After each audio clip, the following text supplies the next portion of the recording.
inawakaribisha katika matangazo ya mchana. Imetimia saa 7 kamili kwa majira Afrika Mashariki, 6 kamili Afrika ya Kati, sawa na hapa Ujerumani.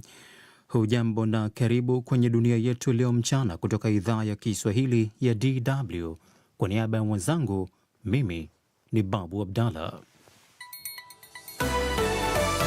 DW. Habari za ulimwengu.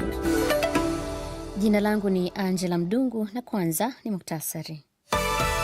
Vikosi vya serikali na waasi wa Kihuthi wapigana vikali nchini Yemen. Marekani yapinga ripoti kuhusu hali mbaya kwa wanajeshi wake Mashariki ya Kati. Na mlipuko wa Ebola waingia katika jimbo la 6 nchini Kongo. Habari kamili. Sanaa. Mapigano makali yameshuhudiwa kati ya waasi wa Kihuthi na vikosi vya serikali ya Yemen. Mapigano hayo yamezidisha wasiwasi kuwa nchi hiyo huenda ikarejea tena kwenye vita vya wenyewe kwa wenyewe. Maafisa wa jeshi wa Yemen wamesema mwanajeshi mmoja ameuawa na mwingine amejeruhiwa vibaya wakati wa mashambuliano hayo. Hali hiyo imejitokeza wakati makumi ya wanajeshi wakiripotiwa kuwa waliuawa katika mashambulizi ya hivi karibuni kutoka kwa waasi hao wanaoungwa mkono na Iran. Wakati huo huo, waasi hao wamedai kufanya shambulio jipya la ndege zisizo na rubani dhidi ya kiwanda cha kusafisha mafuta cha Aramco nchini Saudi Arabia.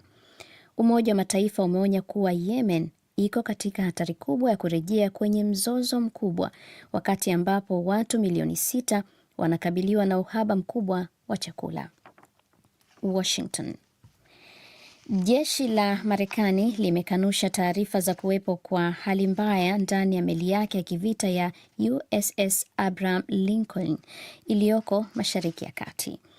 Kamandi kuu ya Marekani CENTCOM imesema zaidi ya 84% ya wafanyakazi wa meli hiyo wamechagua kuendelea na huduma ya kijeshi hata baada ya mikataba yao kuisha, hatua inayotajwa kuonyesha morali ya hali ya juu. CENTCOM pia imekanusha madai ya kifo cha mfanyakazi ndani ya meli hiyo, ikieleza kwamba mwanajeshi aliyedondoka baharini Agosti 3 aliokolewa salama. Hata hivyo, kumekuwa na maswali kuhusu hali ya wanajeshi hao, huku mbunge wa Marekani Mike Levin akieleza wasiwasi kuhusu muda wa operesheni hiyo na kutaka maelezo zaidi kuhusu maendeleo yake. Ni karibu miezi 6 tangu operesheni hii ianze. Hatujui itakamilika lini, na tuna rais ambaye anabadilisha kila mara akisema tumeshinda. Kama kweli tumeshinda, basi warudisheni wanajeshi wote nyumbani. Marekani imeendelea kuimarisha uwepo wake wa kijeshi Mashariki ya Kati, huku meli ya USS Abraham Lincoln ikiendelea na operesheni zake kwenye eneo hilo. Kinshasa. Mlipuko wa Ebola nchini Jamhuri ya Kidemokrasia ya Kongo umesambaa na kulifikia jimbo la 6. Mkurugenzi mkuu wa kituo cha kudhibiti na kuzuia magonjwa Afrika, Jean Kaseya, amesema hali hiyo imetokea baada ya mtu mmoja kufariki kwa Ebola katika jimbo la Bauele ambalo halikuwa na visa vya ugonjwa huo. Kisa hicho kimeibua hofu ya maambukizi zaidi, hasa baada ya watu waliokuwa naye kujaribu kuchukua mwili wake kabla ya hatua za usalama kuchukuliwa. Hadi sasa zaidi ya watu 2,100 wameshafariki dunia kutokana na Ebola tangu mlipuko wa sasa wa ugonjwa huo ulipoanza mwezi Mei. Bamako. Kiongozi wa kijeshi wa Mali, Jenerali Assimi Goita, ametoa msamaha wa rais kwa afisa wa Ufaransa aliyekuwa amehukumiwa kifungo cha miaka 20 jela kwa tuhuma za ujasusi. Serikali imesema msamaha huo haubatilishi hukumu ya mahakama na kwamba afisa huyo ataondolewa mara moja nchini humo. Wakati huo huo, jeshi la Mali limetangaza kuwa wanajeshi 82 waliokuwa wakishikiliwa na makundi yenye silaha tangu mashambulizi ya Aprili wameachiliwa huru. Makundi yaliyokuwa yakiwashikilia yanahusishwa na waasi wa Tuareg na wanamgambo wenye mafungamano na mtandao wa Al-Qaeda. Mali inakabiliwa na machafuko ya kiusalama tangu mwaka 2012. Mashambulizi ya makundi ya wanamgambo na waasi yamekuwa yakishuhudiwa mara kwa mara katika maeneo mbalimbali nchini humo. Hatimaye Pyongyang. Korea Kaskazini imetahadharisha kuwa inaweza kuchukua hatua mpya za kijeshi kujibu mazoezi ya pamoja ya kijeshi kati ya Marekani na Korea Kusini yatakayoanza Jumatatu. Mazoezi haya ya siku 11 ambayo hufanyika kila mwaka yanalenga kujiandaa dhidi ya vitisho kutoka Korea Kaskazini. Marekani na Korea Kusini zimesema mafunzo ya mwaka huu yatatumia uzoefu ambao wanajeshi wa Korea Kaskazini wameupata kupitia ushiriki wao katika vita vya Urusi na Ukraine, ukiwemo matumizi ya droni, mashambulizi ya mtandao na kuvuruga mifumo ya GPS. Mara kwa mara Korea Kaskazini imekuwa ikiita luteka hiyo ya kijeshi kama uvamizi. Awali Korea Kaskazini ilirusha kombora katika bahari ya Japan kuashiria kuyapinga mazoezi hayo. Na huo ndio mwisho wa taarifa ya habari kutoka DW hapa mjini Bonn. DW Dunia Yetu Leo Mchana.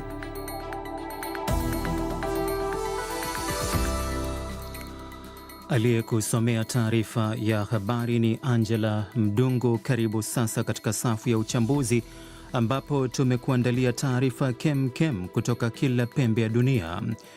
Jeshi la Marekani limekanusha vikali ripoti za hali mbaya ndani ya meli yake kubwa ya kivita.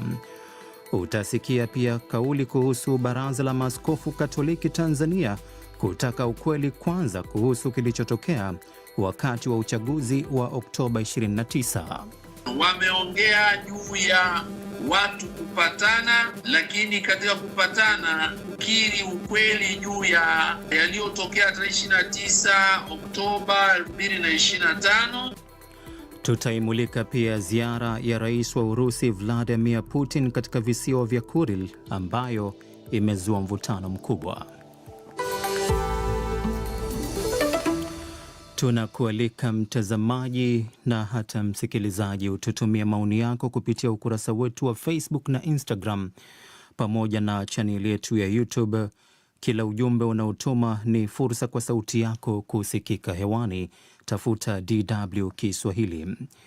Uchambuzi wetu unaanzia mjini Washington. Jeshi la Marekani limekanusha vikali ripoti zinazodai hali mbaya ndani ya meli yake kubwa ya kivita ya kubeba ndege USS Abraham Lincoln iliyoko Mashariki ya Kati katika operesheni zinazohusiana na vita dhidi ya Iran.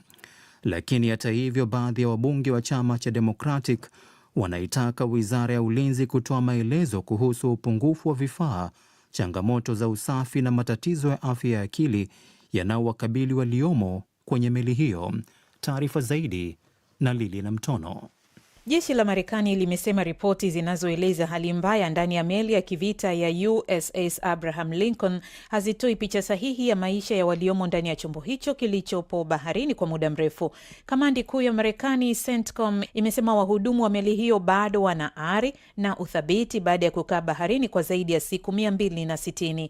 Kwa mujibu wa CENTCOM, 84.4% ya wahudumu wa meli hiyo wameamua kuendelea na utumishi wa kijeshi licha ya mikataba yao kumalizika, huku ikikanusha taarifa kwamba mwanajeshi mmoja alifariki ndani ya meli hiyo. Imesema mwanajeshi alianguka baharini tarehe 3 Agosti aliokolewa mara moja.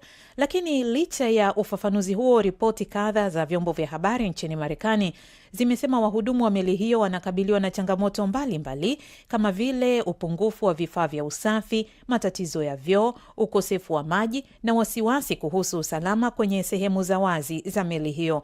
Wabunge wa chama cha Democrat wameelezea wasiwasi wao kuhusu muda mrefu wa operesheni hiyo pamoja na taarifa hizo za matatizo ya maji, mifumo ya mabomba na usambazaji wa mahitaji muhimu ndani ya meli hiyo, kama vile Mike Levin wa jimbo la California alivyoliambia shirika la habari la Reuters. Nataka kuweka wazi kwamba sitegemei meli ya kubeba ndege za kivita iwe ya maisha ya NASA. Wanajeshi wetu wa majini wanajitolea kufanya kazi ngumu, lakini pia tunatarajia wanapata huduma za msingi. Ikiwa rais ana fedha za kutosha za kupamba kila kitu na kujijengea ukumbi mkubwa wa sherehe, lakini hakuna fedha za kutengeneza mifumo ya mabomba au kuhakikisha kwamba wanamaji wetu wana chakula cha kutosha, hii yaingia akilini. Seneta Richard Blumenthal wa jimbo la Connecticut ameitaka serikali kuelezea namna inavyowasaidia wahudumu hao, hasa kwa kuwa meli hiyo imekuwa baharini kwa muda mrefu kuliko ilivyotarajiwa awali, huku Seneta Ruben Gallego aliyewahi kuwa mwanajeshi wa majini akisema anataka ujumbe wa wabunge wa pande zote mbili uitembelee meli hiyo ili kuchunguza hali halisi. Waziri wa ulinzi wa Marekani Pete Hegseth amepinga madai hayo, akisisitiza kwamba hali ndani ya meli hiyo imepotoshwa. Amesema kila mwanajeshi anapata kile wanachoweza kuwapatia kila wakati. Wakati huo huo, vyombo kadha vya habari vya Marekani vimeripoti kuwa USS Abraham Lincoln huenda ikaondolewa katika eneo hilo na nafasi yake kuchukuliwa na USS George Washington ambayo imeondoka Vietnam na kuonekana ikielekea upande wa bahari ya Hindi. Hata hivyo, Pentagon na CENTCOM hazijathibitisha muda wa mabadiliko hayo, zikisema maelezo ya operesheni za kijeshi hayawezi kuwekwa wazi kwa sababu za kiusalama. Na asante sana Lilian Mtono anatutoa Washington. Huko moja kwa moja tufululize hadi Dar es Salaam, Tanzania. Baraza la Maaskofu Katoliki TEC limehimiza umuhimu wa kukiri ukweli kwanza kwa kile kilichotokea nchini humo wakati na baada ya uchaguzi wa Oktoba 29, likisema hatua hiyo ni muhimu kabla ya kuingia katika hatua nyingine ya kuliponya taifa. Hayo ni kwa mujibu wa katibu mkuu wa TEC Padri Charles Kitima alipozungumza na Sudi Mnete. Kwanza Padri Kitima anaanza kwa kueleza yaliyojadiliwa kati ya maaskofu hao na Rais Samia Suluhu Hassan katika mkutano wao uliofanyika Agosti 10 mjini Chamwino, Dodoma.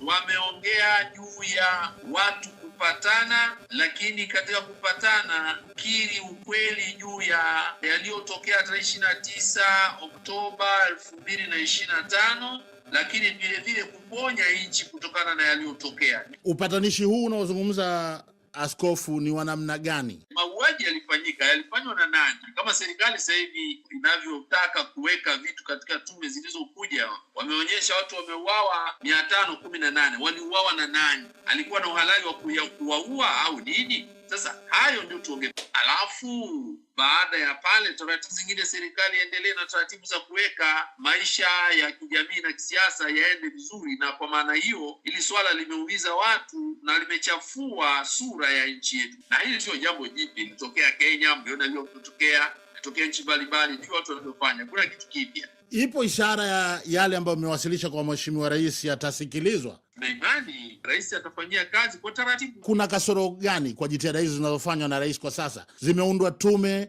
serikali imeonyesha nia kuyakaribisha maridhiano. Hatuongelee juu ya mapungufu, tunaongelea kwa nini mpaka sasa watu hawajakiri na kwa nini watu hawajasameheana. Tangu mwezi wa 10 mwaka jana mpaka leo hakuna neno la samahani. Tuliona yalitokea mauaji huko Kenya, yalichukua muda gani? Mbona yalichukua muda mrefu kama huu? Ni vitu kama hivi vitu alafu vinaleta mkwamo. Watu kama sisi viongozi wa dini tunashindwa kuwaambia watu, jamani, tusameheane. Huwezi kuwaambia watu tusameheane kama hakuna aliyeomba msamaha. Ndo nasema kuna jitihada hizi askofu za kukaribisha maridhiano, lakini kuna tume mbili zimeundwa na sasa jitihada zitekelezeke, tusikie basi neno samahani. Katika hilo mmeambiwa nini? Bila shaka mmezungumza moja kwa moja na Rais Samia pale. Hapana, rais kazi yake ni kuwasikiliza watu, na rais hawezi kusikiliza kila mtu akafanya akatoa maamuzi. Kwanza sisi sio taasisi ambaye lazima rais afanye maamuzi kwa sababu sisi tumeomba au tumepeleka mapendekezo yetu. Lini mtarejea tena kukutana naye rais, au kuna mipango gani ijayo? Kwanza sisi tulishukuru ametupa kutusikiliza, na hatukuwa na maana kuwa na vikao vingi. Hicho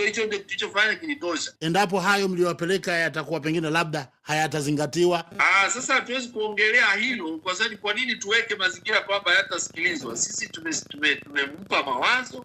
Sasa tusubirie utaratibu, lolote takalokuja mbeleni basi litashughulikiwa kwa taratibu zilizoko hizo. Na taasisi za dini kazi zake ni kufanya mazungumzano, ni kushauri, lakini anayetekeleza mambo ni serikali. Mmemwambia nini rais kwa kuundwa kwa tume hii ya majaji 6 kuchunguza yale yaliyotokea na hatua zifuatazo baada ya Oktoba 29? Hatukwenda kuongelea juu ya tume hizo. Sisi tumeenda kuongelea mazingira ya kukiri kwamba tulikosa, tuombe msamaha, tufanye uponyaji, mambo mazuri yaendelee na marekebisho mengine yanayostahili yafanyike. Vinginevyo maaskofu mwaka jana tarehe 15 Novemba 2025 maaskofu walitoa mapendekezo yao, hata kama zinaundwa tume zinapaswa kuwa za namna gani. Sasa serikali imefuata ijafuata, hiyo haikuwa lengo la maonano au mazungumzano kati ya maaskofu na rais wa Jamhuri ya Muungano wa Tanzania tarehe 10 Agosti 2026 juzi. Bila shaka rais amesema chochote katika kuaga, amewaambia nini? Rais amesema nimewasikiliza, tuko pamoja, tunashukuru kwa ushauri. Ni katibu mkuu wa Baraza la Maaskofu Katoliki Tanzania Padri Charles Kitima, kama alivyozungumza na mwenzangu Sudi Mnete kuhusu mkutano kati ya maaskofu hao na Rais Samia Suluhu Hassan. Kumbuka kwa upana wa mahojiano hayo tembelea chaneli yetu ya YouTube DW Kiswahili. Na bado tukituama huko nchini Tanzania, utafiti mpya umebaini kuwa mitandao ya kijamii inatumiwa na watu wenye ushawishi kusambaza taarifa potofu, maudhui ya chuki na unyanyasaji wa kijinsia. Matokeo ya utafiti huo yamebainisha zaidi kuwa mtandao wa kijamii wa Facebook unaongoza kwa machapisho ya taarifa potofu yanayoathiri maswala yenye maslahi kwa umma. Florence Majani ametuma ripoti ifuatayo. Katika kila kioo cha simu janja yupo mtu anayepokea maudhui, anayasoma, na huenda maudhui hayo yakamuathiri ama yakaiathiri jamii nzima. Hivyo ndivyo tunavyoweza kusema baada ya utafiti mpya kubaini kuwa mitandao ya kijamii hapa Tanzania inatumiwa na wenye ushawishi au watu maarufu, wakiwamo wanamuziki, wacheza filamu na wenye majina makubwa, kusambaza taarifa potofu za uongo au taarifa za chuki. Utafiti uliofanywa na taasisi ya kiteknolojia ya Jamii Afrika umebaini kuwa mtandao wa kijamii wa Facebook unatumika zaidi kuendesha makundi sogozi yanayosambaza maudhui yenye mrengo wa kubadili mitazamo ya kijamii ama kuhamasisha ajenda maalum. Mkuu wa idara ya uhakiki na udhibitishwaji wa taarifa wa Jamii Afrika, Innocent Mangu, amesema utafiti huo umebaini kuwa mitandao ya kijamii inatumiwa kusambaza kwa makusudi au kimkakati taarifa potofu. Utafiti wetu haukwenda mbali zaidi kuona ni nani anafadhili, lakini nadhani labda kwa siku zijazo, Mungu akitupa uhai, tunaweza tukafanya hivyo. Utafiti huo ulibaini kuwa mtandao wa Facebook umekuwa kitovu cha usambazaji wa taarifa zisizo sahihi na umekuwa ukitumiwa zaidi kwa 83% ya kesi za unyanyasaji wa kijinsia mtandaoni na kwa maudhui ya taarifa potofu kwa 65%. Kwa hiyo inakupa picha kabisa kwamba ni kampeni ambazo hazifanyiki kwa bahati mbaya, lakini zinakuwa zinafanyika kwa lengo la kubadilisha mitazamo ya watu katika kuwafanya wafanye maamuzi fulani. Kadhalika, utafiti huo ulibaini kuwa 40% ya watu wenye ushawishi na wenye wafuasi wengi mitandaoni walitumika zaidi kusambaza taarifa potofu kwenye mitandao hiyo. Jamii Afrika ilifanya utafiti huo kwa miezi miwili kuanzia Aprili mwaka huu hadi Juni na kubaini kuwa vyombo vya habari vya jadi, yani magazeti, runinga na redio, navyo vimetajwa kuhusika kwa 21% katika kusambaza taarifa potofu, jambo ambalo utafiti huo umeshauri kuwekwa kwa mifumo dhabiti ya uhakiki wa taarifa. Wadau wa masuala ya habari wametoa maoni yao kuhusu utafiti huo. Huyu hapa mwenyekiti wa Jukwaa la Wahariri Tanzania TEF, Deodatus Balile, na amefafanua kuhusu utafiti huo. Ni jukumu la waandishi wa habari kwenye mainstream. Ni masikitiko kuona kwamba 21% inapatikana wanasambaza huo umbea, na ni kweli kina mama wananyanyasika sana. Kuna thread nyingine unaziangalia unasema hivi huyu ana mama yake, ana baba yake. Watafiti katika utafiti huo wameshauri kuwekwa kwa mifumo ya uhakiki katika taasisi na kutumia zana za uhakiki wa taarifa ili kukabiliana na taarifa potofu na usambazwaji wa taarifa za chuki. Florence Majani, DW, Dar es Salaam. DW tunavuma kwa kishindo. Swadakta, kama ndio kwanza unajiunga nasi, hii ni idhaa ya Kiswahili ya DW tukikutangazia moja kwa moja kutoka studio zetu za hapa mjini Bonn. Tunasikika mubashara kupitia mtandao wetu wa internet, chaneli yetu ya YouTube pamoja na redio wa shirika. Mwenyeji wako kwenye dunia yetu leo mchana ni mie Babu Abdallah. Tuzimulike taarifa nyingine zilizogonga vichwa vya habari ambapo Marekani inatambua uhuru wa Japan juu ya visiwa vya Kuril vya mashariki mwa Urusi vilivyotembelewa na rais wa Urusi Vladimir Putin. Haya yamesemwa leo na balozi wa Marekani nchini Japan George Glass katika wakati ambapo Urusi inakabiliwa na shutuma kali kutoka Japan kuhusiana na ziara hiyo. Tatu Karema na maelezo kamili. Katika chapisho kwenye mtandao wa X, Glass amesema Marekani itaendelea bila kuyumba katika kumuunga mkono mshirika wake muhimu zaidi na kutambua mamlaka ya Japan juu ya maeneo ya kaskazini, akitumia jina linalotumiwa na Japan kwa visiwa vya Kuril ambavyo Putin alivitembelea kwa mara ya kwanza jana Alhamisi. Glass pia amesema kuwa wakati ambapo muungano wa Marekani na Japan umejikita katika kukuza ustawi katika eneo lote la Indo-Pasifiki, wanapinga vikali hatua yoyote inayodhoofisha amani na utulivu wake. Haya yanajiri baada ya waziri mkuu wa Japan Sanai Takaichi kusema jana kwamba maeneo ya kaskazini ni sehemu ya asili ya eneo la Japan kihistoria na kwa mujibu wa sheria za kimataifa, na kwamba anapinga vikali ziara hiyo ya Putin katika visiwa hivyo. Ziara ya Putin inakera hisia za wananchi wa Japan na haikubaliki kabisa. Serikali ya Japan itazingatia kwa kina hatua itakayochukua kujibu suala hili. Wakati huo huo, wizara ya mambo ya nje ya Japan imemwita jana usiku balozi wa Urusi ili kuwasilisha malalamiko kuhusu ziara hiyo ya Putin katika visiwa hivyo vya Kuril vinavyozozaniwa. Wizara hiyo imesema ilitaka ujumbe wake kuwasilishwa nchini Urusi. Kwa upande wake, ubalozi wa Urusi nchini Japan umesema kuwa balozi huyo alieleza kwamba visiwa hivyo ni sehemu muhimu ya shirikisho la Urusi na kwamba ziara ya Putin katika eneo hilo sio swala la kujadiliwa na nchi za kigeni. Umoja wa Mataifa nao kupitia msemaji wa katibu mkuu Antonio Guterres, Shirin Yasin, umesema swala hilo ni kati ya nchi mbili wanachama. Ziara hiyo ya Putin ilikuwa ya kwanza kufanywa na rais wa Urusi katika visiwa hivyo tangu Dmitry Medvedev alipovitembelea mwaka 2010.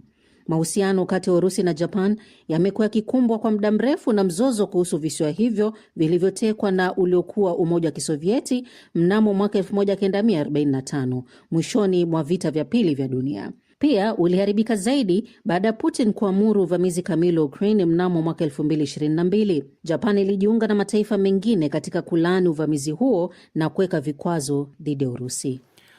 Na tukimulika taarifa nyingine ni kwamba kiongozi wa utawala wa kijeshi nchini Mali, Jenerali Assimi Goita, ametoa msamaha kwa raia wa Ufaransa aliyekuwa amehukumiwa miaka 20 jela kwa kosa la ujasusi nchini humo.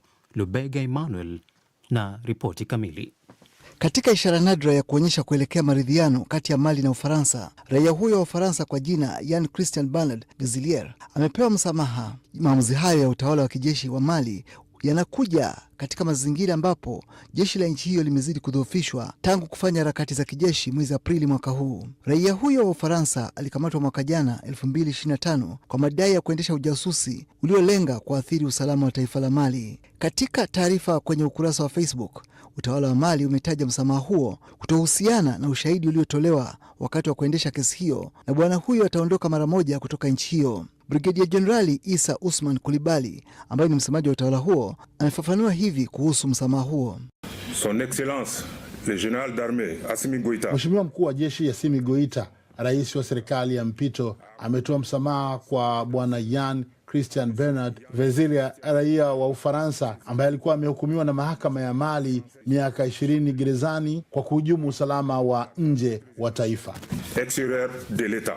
Raia huyo wa Ufaransa alizuiliwa mwezi Agosti mwaka jana akiwa pamoja na maafisa kadhaa wa Mali ambao inadaiwa walikuwa wanapanga kuipindua serikali. Alibaki kizuizini kwa miezi 10 mjini Bamako hadi hukumu dhidi yake ilipotolewa. Ufaransa ilikanusha vikali madai katika kesi hiyo, ikisema hayakuwa na msingi wote na kwamba bwana huyo alikuwa akiendesha shughuli za ushirikiano wa kijeshi kati ya nchi hizo mbili. Ufaransa iliongezea kuwa haikuhusika katika njama zozote za kutatiza uthabiti wa Mali. Ni katika mazingira hayo ndipo ilivunja ushirikiano wa kijeshi na Mali na ikaagiza wanadiplomasia wawili wa Mali kuondoka Ufaransa. Mali imefahamisha kuwa taifa rafiki ambalo linabashiriwa kuwa Moroko liliongoza katika mashauriano ya kutolewa kwa msamaha huo, ila hadi sasa wale maafisa waliokamatwa na Mfaransa huyo hawajawahi kufunguliwa mashtaka. Siku ya Alhamisi, jeshi la Mali lilitangaza kuachiliwa kwa wanajeshi wake 82 ambao wamekuwa wakishikiliwa tangu mwezi Aprili mwaka huu na muungano wa wapiganaji wa Jumuiya ya Nusrat al-Islam wal Muslimin JNIM ulio na mafungamano na Al-Qaeda na pia Azawad Liberation Front FLA, kundi la Watuareg wanaotaka kujitenga. Vyanzo vya wizara ya masuala ya kigeni vimeliambia shirika la habari la AFP kwamba kuachiwa huko kwa wanajeshi kuliwezeshwa na Algeria.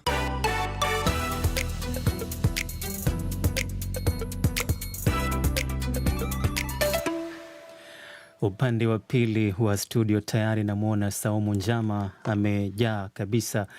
Saumu, kwanza kabisa ni kupongeze kwa mwonekano na shati hilo.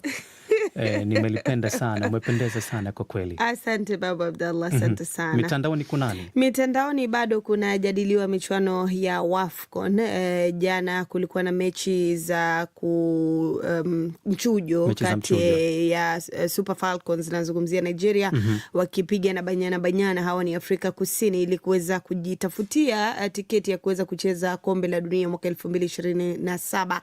Lakini Super Falcon imeshindwa kufuzu katika harakati hizo baada ya kuondolewa kwa 2-1 na Afrika Kusini katika mechi iliyochezwa katika uwanja wa Moulay Rashid jijini Casablanca kule Morocco. Mabingwa hao mara 10 wa WAFCON wameonyesha mechi ambayo haikuridhisha wengi, kwamba Nigeria inafahamika kwamba ni kikosi ambacho kina uwezo kuanzia safu ya ulinzi, washambuliaji, lakini kwa kweli unaweza kusema wakati huu ili wakataa ngoma. Na ni mara ya kwanza kabisa kwa wao kukosa kushiriki michuano ya kombe la dunia. Bila shaka, kwa sababu ni baadhi ya sura ambazo zimezoeleka katika kombe la dunia, na wakati huu basi kila hatua inafikia mwisho. Sio wao tu, lakini Ghana ilifanikiwa nayo kujikatia tiketi ya kucheza tena mechi ya kufuzu ya mabara, ambapo watacheza na timu kutoka Ulaya, Amerika Kusini ama mataifa ya CONCACAF, ili kuweza kuona kwamba kama watafanikiwa kuweza kucheza katika kombe la dunia la wanawake mwaka 2027. Lakini zaidi watu wameanza kujiandaa kuangalia mechi ya mshindi wa 3 hapo kesho kati ya Algeria na wenyeji Morocco. Alafu siku ya Jumapili tutamjua mshindi kati ya Malawi na Cameroon. Maoni ni mengi kuhusiana na mechi hizi. Wengi wanazungumzia baadhi ya mbinu wachezaji wa kike wanazozitumia pale, talanta zinazoonekana. Mengi zaidi watu wanasifu kwamba talanta zipo miongoni mwa wanawake. Kwa faida tu ya mtazamaji ni kwamba tutakuwa tunajadili swala zima la WAFCON muda usiokuwa mrefu, lakini Saumu, naona tayari taa nyeupe tayari imekwisha waka, ishara wazi kwamba muda unatuonea wivu, lakini moja kwa moja tugeukie kwenye maoni. Unaanza wapi huko? Nianzie katika chaneli yetu ya YouTube. Namwona Shabani Msabaha anasema, binafsi naona Marekani mmeshindwa, ondosheni kambi zenu Mashariki ya Kati ili amani ipatikane. Na Yusuf Shabani anasema, hongera sana Baraza la Maaskofu wa Katoliki Tanzania kwa kusimamia ukweli. Na Jishosha Mahenga anasema, serikali ya Tanzania inapaswa kuonyesha uhalisia wa matukio hayo ya Oktoba 29, waliohusika wawajibishwe kuondoa hali ya sintofahamu. Na kuona pia Loishor Wanaunga ukiwa Dar es Salaam Tanzania, unasema hili swala la TEC na serikali halijataja nani anapaswa kuomba msamaha na nani anapaswa kuomba msamaha.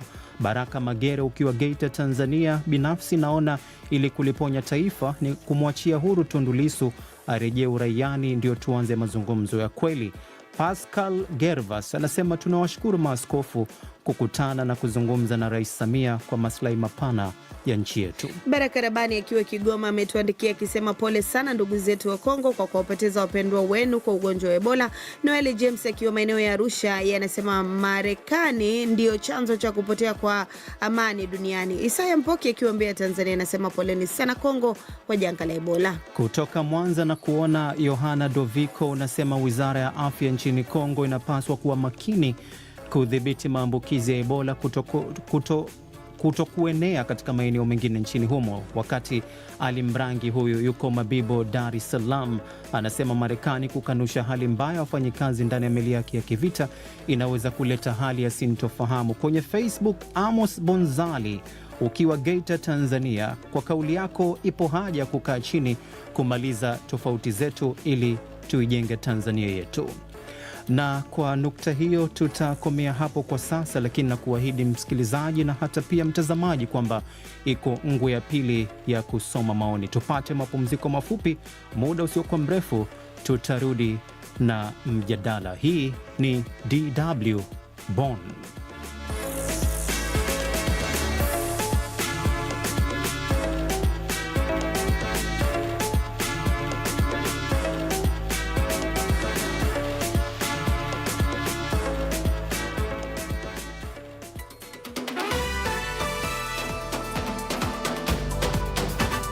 DW Michezo. Michuano ya kombe la mataifa ya Afrika kwa wanawake WAFCON imeendelea kuonyesha ni jinsi gani soka la wanawake barani Afrika linavyokuwa kwa kasi na kuvutia mashabiki wengi kila mwaka. Mashindano ya mwaka huu yameandaliwa nchini Morocco kuanzia tarehe 26 Julai hadi fainali itakayochezwa Jumapili hii Agosti 16. WAFCON ya mwaka huu imehusisha timu 16 kwa mara ya kwanza kabisa katika historia ya mashindano hayo. Morocco imeandika historia pia kwa kuwa nchi ya kwanza kuandaa WAFCON mara 3 mfululizo. Mbali na kutafuta ubingwa wa Afrika, mashindano hayo yamekuwa sehemu ya mchakato wa kufuzu kombe la dunia la wanawake la FIFA mwaka 2027 litakalofanyika nchini Brazil. Kujadili michuano hiyo nimewaalika Geoffrey Mwamburi, mwandishi wa habari za michezo ambaye amekita kambi mjini Rabat, Morocco tangu michuano hiyo ilipoanza. Lakini pia yupo Mindy Joseph, mwandishi vilevile kutoka Dar es Salaam, Tanzania. Geoffrey Mwamburi na Mindy Joseph, karibuni kwenye safu ya mjadala. Asante sana. Nianze na wewe Mwamburi. Malawi na Cameroon zinakutana katika fainali Jumapili hii mjini Rabat, huku timu zote zikiwa na nafasi ya kuchukua ubingwa kwa mara ya kwanza katika historia hii ya AFCON. Wewe uko Rabat huko Mwamburi, maandalizi kuelekea fainali yanaendelea vipi, na kwa ujumla unadhani ni timu ipi unaipa nafasi kuchukua ubingwa? Asante sana Babu Abdalla. Kwa kweli ni fainali ambayo kwamba inasubiriwa kwa nyute na mate wanavyosema Waswahili Jumapili hii, lakini sidhani kwamba itakuwa na ule mhemko mkubwa, kwa sababu tayari mwenyeji ambaye kwamba ni Morocco ameweza kubanduliwa. Wengi tu wanahoja kwamba itakuwa ni fainali ambayo kwamba wale mashabiki watarajiwa kuweza kufurika kwa wingi sana, lakini ni fainali ambayo inakutanisha timu ambazo niseme kwamba ni nguvu sawa, kwa sababu ukiangalia aina ya mchezo ambao kwamba Cameroon na ushiriki ni mchezo Waingereza wanasema kwamba ni physical, ambao unahitaji mtagusano, ule nguvu nyingi kidogo, na pia ukiangalia pia mtindo ambao kwamba Malawi wanaocheza pia ni kidogo ule mfumo unafanana, lakini ukiangalia ni mechi kali. Malawi wanashiriki kwa mara ya kwanza, wameweza kuandikisha historia mara ya kwanza kushiriki kombe la WAFCON na wamefuzu katika kombe la dunia kwa kufika katika kiunzi cha nusu fainali. Kwa hiyo wao wame overachieve wanavyosema. Kwa itakuwa ni fainali kali, lakini kwangu mimi nafikiri timu yote inaweza kuchukua, japo Malawi wameonyesha jitihada kubwa zaidi. Malawi imeonyesha nuru zaidi. Mindy Joseph, katika mechi ya kutafuta mshindi wa 3 kesho Jumamosi itakayozikutanisha wenyeji Morocco na Algeria, Morocco iliondolewa na Cameroon kupitia mikwaju ya penalty baada ya sare ya bila kufungana, lakini Algeria kwa upande wao ikifungwa mabao 3-1 na Malawi. Umetizama michuano hii ya WAFCON, kwa jicho lako unahisi faida ya kucheza nyumbani inaweza kuipa Morocco nguvu ya ziada katika mechi hiyo ya kutafuta mshindi wa 3?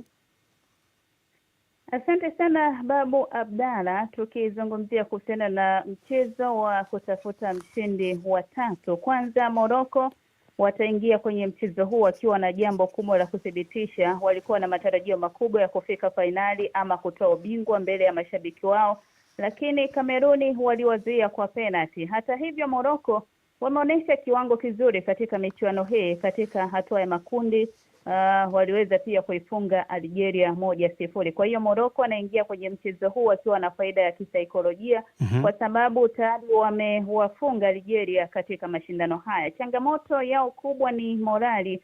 baada ya kupoteza nusu fainali katika mazingira ya penalti. Wachezaji wanaweza kuwa na maumivu ya kushindwa kufika fainali, lakini kucheza mbele ya mashabiki wao inaweza kuwa motisha kubwa ya kutafuta nafasi ya tatu. Lakini kwa upande wa Algeria, wamekuwa moja ya timu zilizofanya vizuri katika mashindano haya, lakini walipata pigo kubwa dhidi ya Malawi. Walikuwa mbele kwa muda katika nusu fainali, lakini Malawi waligeuza mchezo na kushinda 3-1, na hivyo Algeria walifanikiwa kufunga bao hilo moja. Kwa Algeria, hii ni nafasi ya kumaliza mashindano kwa heshima.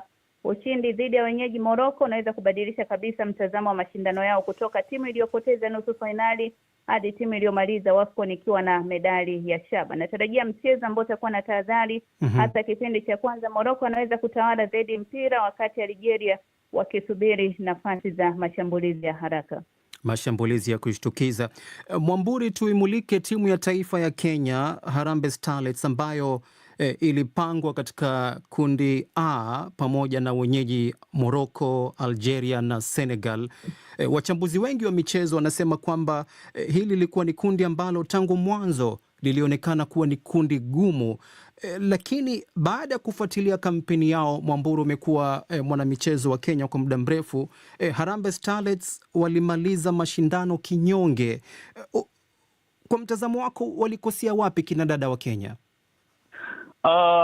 Nashukuru sana Babu. Nafikiri kivyangu naweza sema kwamba kuna mambo mengi ambayo kwamba yanaisibu timu ya Harambee Starlets katika mashindano haya ambayo imeondolewa. Kwanza nafikiri suala la maandalizi kuelekea katika mashindano haya ni ukikumbuka ni kwamba kabla ya kutoka jijini Nairobi kuelekea katika kambi ya Miramas kule nchini Ufaransa, wachezaji waliandamana, wakaandamana kutoka kwenye uwanja wa mazoezi wa pale Kasarani kuelekea kwenye afisi za FKF wakilalama kwamba hawajalipa marupurupu yao, na ni maandamano ambayo kwamba yalifuatia ule mwaliko wa ikulu wa Rais William Ruto ambaye kwamba aliweza kuwaahidi na kuweza kutoa shilingi milioni 10 fedha za Kenya kwa timu ya under 17 ambayo imefuzu kombe la dunia na pia Harambee Starlets. Kwa hiyo baada ya hapo tukashuhudia timu ikaenda pale Miramas.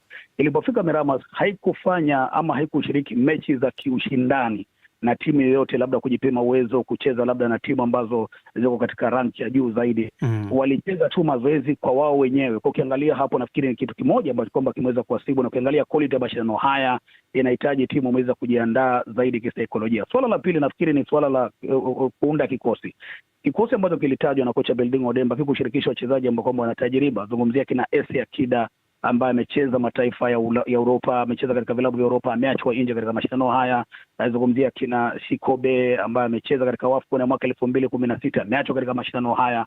Nazungumzia kina Corazon Aquino, mshambulizi wa Simba Queens Tanzania, ameachwa katika mashindano haya. Wachezaji ambao kwamba wengi walicheza na wachezaji wachanga ambao wanapatiwa stage kubwa zaidi, ambao kwamba nafikiri ni kubwa zaidi kupitiliza kiasi, kwa sababu ukiwa pale uwanjani mashabiki wamefurika, wanajekejeke kidogo. Kwa nafikiri ni mojawapo ya vigezo vingi ambavyo vimeiponza timu ya Harambee Starlets katika mashindano haya ya WAFCON. Kabla ya kurudi kwako Mindi Joseph, nataka nisalie na Mwamburi kidogo. Hapo umetaja masaibu hayo ambayo bila shaka tuna muda wa kuyajadili, lakini ni mabadiliko gani ya haraka ambayo unahisi kwamba shirikisho la soka la nchini Kenya FKF pamoja na benchi la ufundi inapaswa kufanya ili Harambee Starlets irudi na kuwa timu yenye ushindani hasa katika mashindano yajayo? Kwa maneno machache. Kwa maneno machache naweza sema kwamba kandarasi kwanza, manake kocha anahitaji kuweza kupata ile Waingereza wanasema kwamba ni formal contract. Hana kandarasi ambayo kwamba ipo ya kwamba inamguide kocha, kwa hiyo na anahitaji morali vile vile. Pia la pili nafikiri maandalizi mazuri, hatufai kuweza kushuhudia mambo ambayo kwamba yaliweza kujitokeza. Alafu kikubwa zaidi pia ni pia nafikiri uteuzi wa kikosi. Sasa hivi wanajipanga kwa mashindano ya Olimpiki, na nafikiri haya yakizingatiwa, Harambee Starlets na uwezo mkubwa sana kuweza kuwa mojawapo ya miamba wa soka la kike barani Afrika. Ndio matumaini ya mashabiki wengi wa soka Afrika Mashariki. Mindi Joseph, tuimulike sasa Tanzania. Timu hiyo ilipangwa katika kundi B ikiwemo Afrika Kusini ambao wamewahi pia kushinda taji la WAFCON, Ivory Coast pamoja na Burkina Faso. Pamoja na kwamba kundi hilo pia lilikuwa gumu kwa kiasi chake, Tanzania ilianza mashindano kwa kishindo kama utakumbuka, baada ya kuifunga Afrika Kusini, lakini baadaye ikapoteza dhidi ya Burkina Faso, lakini vile pia ikapigwa magoli 2-1 dhidi ya Ivory Coast na kukosa nafasi ya kusonga mbele. Kipi kilikwenda mrama? Kwanza kwa upande wa Twiga Stars imeonyesha maendeleo makubwa kwa upande wa WAFCON kwa mwaka wa 2026 licha ya kwamba walishindwa kufuzu hatua ya robo fainali, na tuliona pia ushindani ambao waliotoa wakiwafunga Afrika Kusini 2-1. Na hii sasa tatizo kubwa ambalo linaendelea kuonekana kwao ama changamoto iliyopo ni kuto kudumisha kiwango kutoka mechi moja kwenda mechi nyingine. Baada ya ushindi dhidi ya Afrika Kusini, Twiga Stars pia alipoteza dhidi ya Burkina Faso, na hapo ndipo Tanzania ilipoteza nafasi ya kufuzu katika mashindano ya kiwango hiki. Ushindi mmoja mkubwa pekee hautoshi, timu inahitaji kupata matokeo katika mechi ambazo pia zinakuwa zinapata. Tuliona pia washambuliaji akina Diana Msemwa walikuwa miongoni mwa wachezaji ambao waliweza kufanya vizuri zaidi, lakini naweza nikasema kwamba Twiga Stars haikufeli WAFCON 2026. Imeonyesha kwamba Tanzania inaweza kushindana na timu bora Afrika. Ushindi dhidi ya Afrika Kusini ni ushahidi mkubwa. Tatizo kubwa lilikuwa ni kutoweka kiwango kile kile katika mechi zote. Kwa mtazamo safari ya kuelekea kombe la dunia pengine 2027, Tanzania inapaswa kujenga msingi wa kuwekeza zaidi katika ligi ya wanawake, maandalizi ya muda mrefu, mechi nyingi za kimataifa na kukuza wachezaji ambao wanacheza nje ya Tanzania. Mendi Joseph, umetaja mafanikio hayo ya Twiga Stars. Kama shabiki na kama mdau wa soka nchini Tanzania, mafanikio ya Twiga Stars katika AFCON mwaka huu kuipiga Afrika Kusini, ndio tuseme ndio kipimo cha kufuzu kwa AFCON peke yake, ama mashabiki wa Tanzania wanapaswa kuweka malengo makubwa zaidi kwa timu kufuzu katika michuano ya kombe la dunia na kufika pia hatua za mbali baadaye katika michuano ya AFCON? Unaonaje? Kabisa.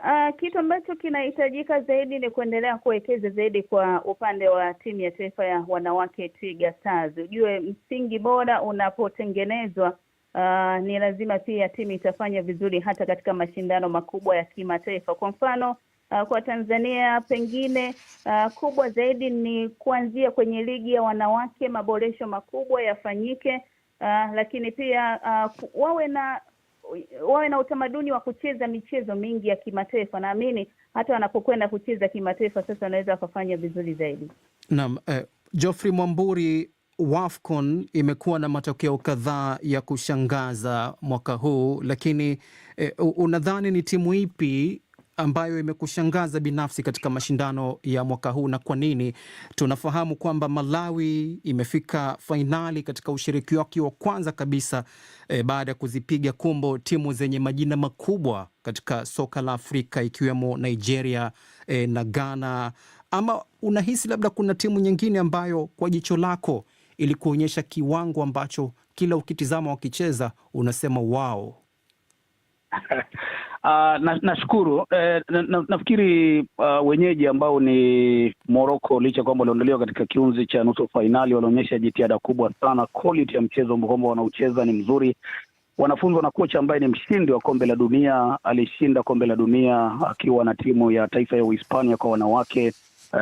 Ukiangalia kocha Vida ule ana uzoefu mkubwa sana. Wanafikiri walijitahidi pakubwa sana. Nafikiri pia nitaizungumzia Kamerun.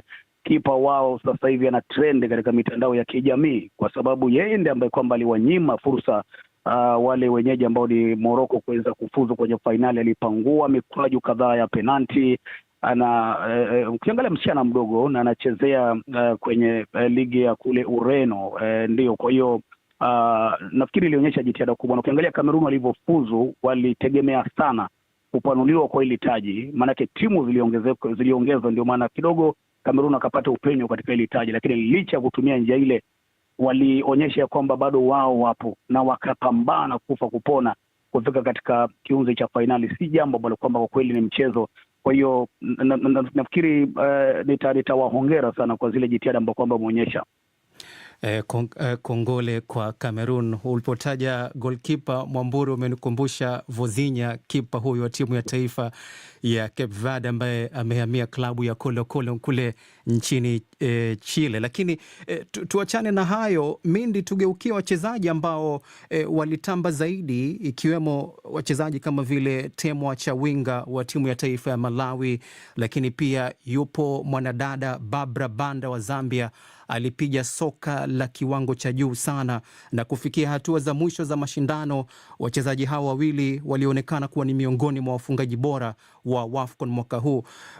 Unadhani ni wachezaji gani wengine ambao wameonyesha uwezo wa kuwa nyota wa michuano ya AFCON baadaye? Katika miongoni mwa wachezaji ambao hadi sasa wamefanya vizuri kunako michuano ya WAFCON, umewataja tayari, lakini naweza nikaongezea mchezaji wa Morocco Sakina. Amekuwa miongoni mwa wachezaji muhimu wa Morocco, hasa katika hatua ya mtoano. Alifunga bao dhidi ya Afrika Kusini na katika robo fainali pia, na kuisaidia Morocco kutinga katika hatua ya nusu fainali. Umemtaja pia Barbara Banda yule wa Zambia, naye amekuwa miongoni mwa wachezaji ambao kwenye mashindano haya wamefanikiwa kufunga mabao 5 na ameonyesha uwezo mkubwa wa kumalizia nafasi na kubeba jukumu pia la ushambuliaji kwa upande wa Zambia. Lakini wachezaji wanaozungumzwa sana ni Temwa Chawinga kutoka pale Malawi, akiwa ni mmoja wa wachezaji bora kabisa katika mashindano haya. Ameonyesha kasi, uwezo wa kufunga na kutengeneza nafasi, akiwa amefunga mabao 5 hadi sasa, na amekuwa ni sehemu nzuri sana ya safari ya Malawi hadi kufika fainali. Tuko katika dakika za mwisho za mjadala huu. Geoffrey Mwamburi, ni somo gani kubwa ambalo unahisi kwamba Kenya kwa mfano na hata Tanzania ambazo ndio nchi pekee za Afrika Mashariki zilizofuzu katika michuano ya AFCON zinaweza kujifunza kutokana na michuano ya AFCON mwaka huu? Nafikiri kikubwa ni maandalizi kwa sababu kiwango na ubora wa ushindani ambao unaonekana katika mashindano haya ni cha juu sana. Ukiangalia timu zinavyocheza, Nigeria wanavyocheza, licha kwamba ni mabingwa mara 10 waweza kuondolewa katika mashindano hayo, utakiri kwamba wameandaliwa vizuri. Ukiangalia Malawi na timu zingine ambazo zinashiriki, na ni kitu ambacho kwamba pia makocha tukizungumza nao kwa mekiri ya kwamba wanahitaji maandalizi ambayo kwamba ni mazuri. Bakari Nyundo Shime tulizungumza naye, kocha wa timu ya Tanzania, alikiri masuala yale pia maandalizi. Kwa hiyo nafikiri kikubwa sana ni maandalizi mazuri, tuhakikishe kwamba maslahi ya wachezaji pia yanashughulikiwa kwa njia ambayo kwamba inakuwa ni nzuri zaidi, na pia kucheza. Nikitaja maandalizi nazungumzia pia kucheza na timu ambazo kwamba zina ushindani mkubwa. Labda kama tungepata maandalizi na timu, unajipima uwezo wa timu kama Cameroon, timu kama niseme Ghana ambayo pia jana imefuzu kuelekea katika mchujo mwingine wa kuelekea kombe la dunia kule Brazil. Kwa nafikiri tutakuwa pazuri, lakini jitihada zipo na uwezo upo zaidi. Kwa maneno machache kabisa, Mindi Joseph, CAF inapaswa kufanya nini kukuza soka la wanawake barani Afrika? Muda umetupa kisogo. Kwa maneno machache kabisa. Kwanza, CAF wanatakiwa waendelee kuwekeza zaidi katika soka la wanawake, kwa maana tukiangalia WAFCON ya mwaka huu 2026 imekuwa moja ya michuano ambayo ina matokeo ya kushangaza zaidi. Kabla ya kuanza, macho mengi yalikuwa kwa mabingwa watetezi Nigeria na wenyeji Morocco, lakini pia Afrika Kusini na Kameruni. Lakini kadri michuano ilivyoendelea, timu ambazo zilikuwa zipewe nafasi kubwa zilionyesha ushindani mkubwa. Kwa hiyo ni uwekezaji zaidi uendelee kufanyika kwenye soka la wanawake. Uwekezaji uendelee kufanyika, na toka na kauli hiyo na kwa nukta hiyo tunafika mwisho wa mjadala wa spoti hii leo, ambapo tumekuwa tukijadili kuhusiana na michuano ya WAFCON. Bila shaka michuano hiyo imeonyesha kuwa soka la wanawake si mchezo wa pembeni, bali ni sehemu muhimu ya maendeleo ya michezo barani Afrika. Mimi ni Babu Abdalla, ni kushukuru sana Geoffrey Mwamburi na Mindi Joseph. Kwa sasa tupate mapumziko mafupi, kinagaubaga kinafuata. DW kinagaubaga. Mimi ni Sudi Mnete. Leo ninaye hapa Luhaga Mpina aliwahi kuwa waziri, mbunge wa Kisesa kwa miaka kadhaa na baadaye kupata nafasi ya kuwania urais wa Jamhuri ya Muungano wa Tanzania kupitia chama cha ACT Wazalendo katika uchaguzi mkuu mwaka 2025, ingawa hakufanikiwa kushiriki uchaguzi huo. Ameendelea kuwa mmoja wa watu wenye sauti zinazofuatiliwa kwa karibu katika mjadala wa demokrasia, utawala wa sheria na mustakabali wa siasa za Tanzania. Leo nitazungumza naye kuhusu mashaka yake kufuatia kuundwa kwa tume ya uchunguzi wa matukio ya Oktoba 29 na Rais Samia Suluhu Hassan wa taifa hilo, pamoja na mapendekezo ya Jumuiya ya Madola na hali ya demokrasia nchini humo. Nikukaribishe Mheshimiwa Mpina katika kipindi hiki cha Kinaga Ubaga. Ndio. Kwanza kabisa, nimekusikiliza, nimekufuatilia katika mijadala na mazungumzo yako. Una uhakika kwamba majaji 6 walioteuliwa katika tume hiyo, wakiwemo majaji 2 kutoka nje ya Tanzania, hawajapewa au hawajafahamishwa kikamilifu kuhusu adidu za rejea za kazi wanazotarajiwa kufanya? Sudi, katika utaratibu wa uwazi na uwajibikaji hairuhusiwi jambo kubwa kama hilo kufanyika kwa siri. Hadidu za rejea ndio zinazojenga umaana wa tume ile kuundwa, ili Watanzania wote wajue kwamba nini kinachoenda kufanyika kwenye tume ile, lakini pia na dunia ijue nini kinachoenda kufanyika kwenye tume ile. Kwa hiyo hadidu za rejea hazikusomwa, it's obvious, maanake na wao hawakusomewa, hawazijui hadidu za rejea.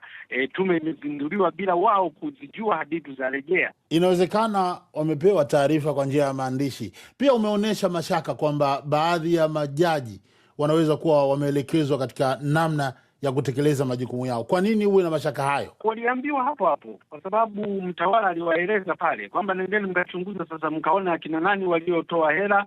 Wewe unaunda tume ambayo saa nyingine hata hilo swala la kusema kuna watu wametoa hela linatakiwa likapatikane kwenye uchunguzi. Serikali inaweza kufanya nini kuondoa mashaka hayo? Serikali inatakiwa ijiondoe kwenye swala la kuunda tume kuhusiana na machafuko ya Oktoba 2025, kwa sababu yanatokana na uchaguzi. Mtawala aliyoko madarakani anahusika. Sasa huwezi ukajiundia tume wewe mwenyewe, chunguza wewe mwenyewe, unajihukumu wewe mwenyewe. Hamna utaratibu wa namna hiyo duniani. Lazima tume ile iwe huru.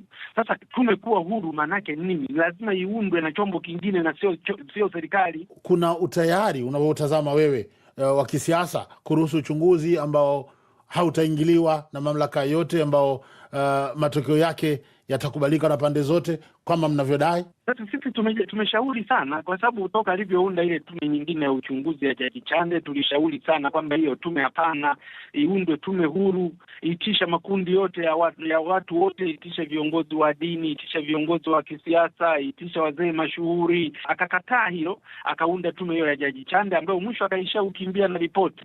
Ameingia hii nayo anaunda tume hii, anashirikisha mpaka na nchi zingine, wakati ripoti iliyopelekea kuundwa kwa hii tume, ripoti hiyo aliondoka nayo. Tuko kwenye mtanzuko mkubwa, na ndio maana tukawa tunaomba kwamba hizi jumuiya zingine, hizi jumuiya ya Afrika, jumuiya ya Afrika Mashariki, jumuiya ya maendeleo kusini mwa Afrika, SADC, wote hawa kwa nini wasiangalie namna ya kuingilia hili jambo? Lakini nimekusikia ukisema kuwa jumuiya ya kikanda hasa za Afrika Mashariki na taasisi zake za bara hilo la Afrika zimekuwa zikiendelea kuwa kimya kuhusu hali ya kisiasa nchini Tanzania. Je, unadhani wao wanaweza wakafanya lolote? Na je, ukimya huo una tafsiri gani? Umoja wa Afrika una kamisheni zake zinazohusika na utatuzi wa migogoro na machafuko.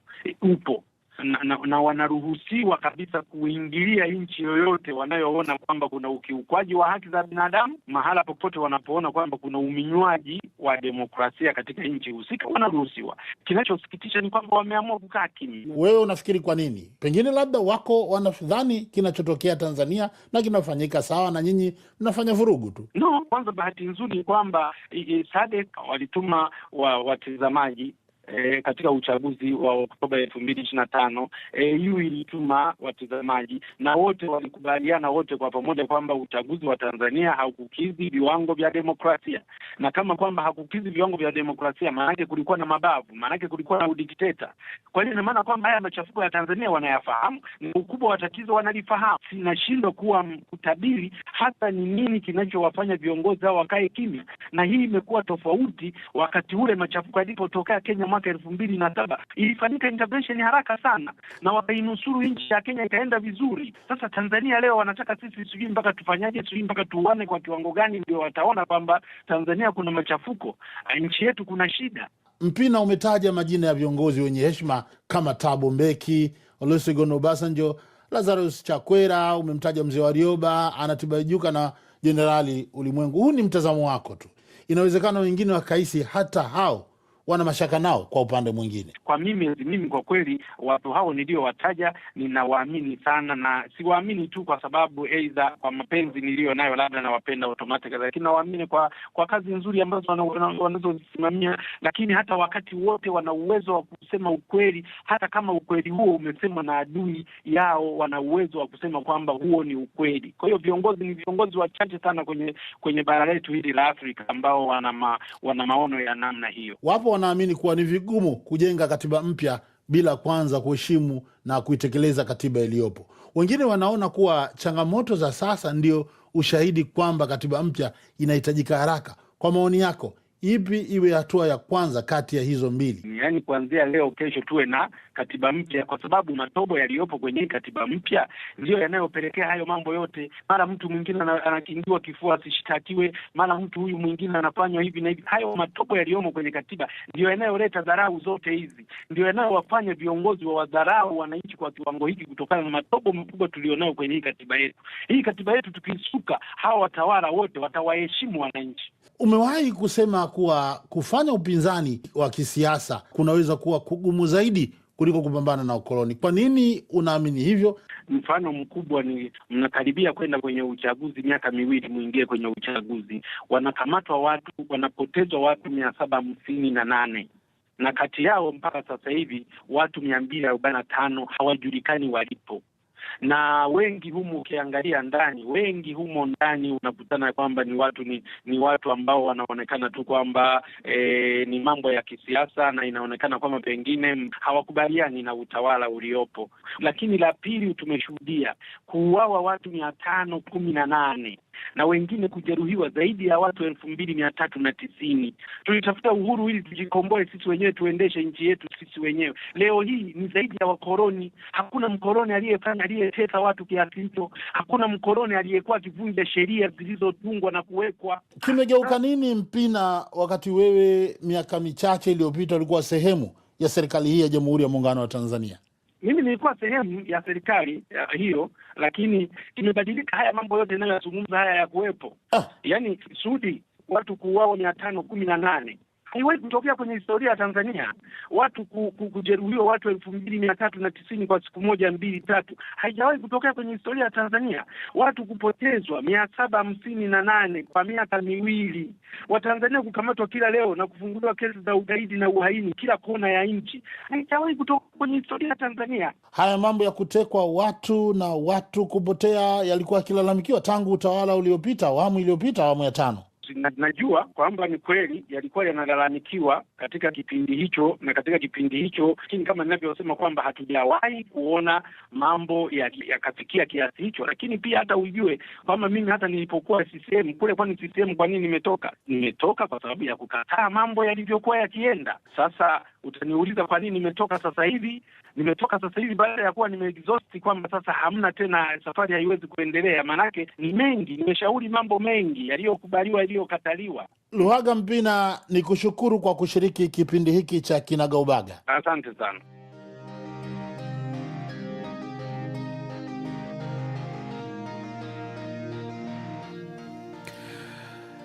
Nam, na tunageukia kwenye ukurasa wa Instagram katika ngu ya pili. Frank Shayo kutoka Arusha, Sakina, Tanzania, anasema Marekani ilifanya makosa makubwa kwa kuanzisha vita. Josen Laurent wa Njombe, Tanzania, anasema Marekani na Iran, mazungumzo ndio suluhu ya vita. Kutoka Dar es Salaam, Mark Mihayo wa Goba, chonde chonde, Umoja wa Mataifa, hakikisheni amani inapatikana katika sehemu zenye machafuko. Na kuona pia Isaya Sambo unasema kuwaachia hao wanajeshi na kumsamehe huyo raia wa Ufaransa huko Mali inaweka mazingira mazuri ya maridhiano. Poleni sana familia zilizowapoteza wapendwa wao kwa ugonjwa wa Ebola, ni ujumbe wake Kayuni Rashid, yuko Dodoma, Tanzania.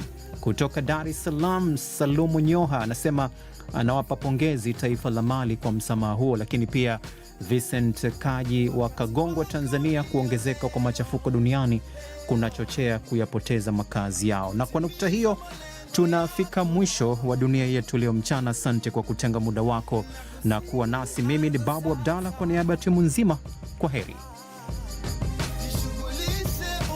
Mlikuwa mkisikiliza matangazo ya mchana ya DW idhaa ya Kiswahili ambayo huanza saa 7 na kumalizika saa 8 kamili.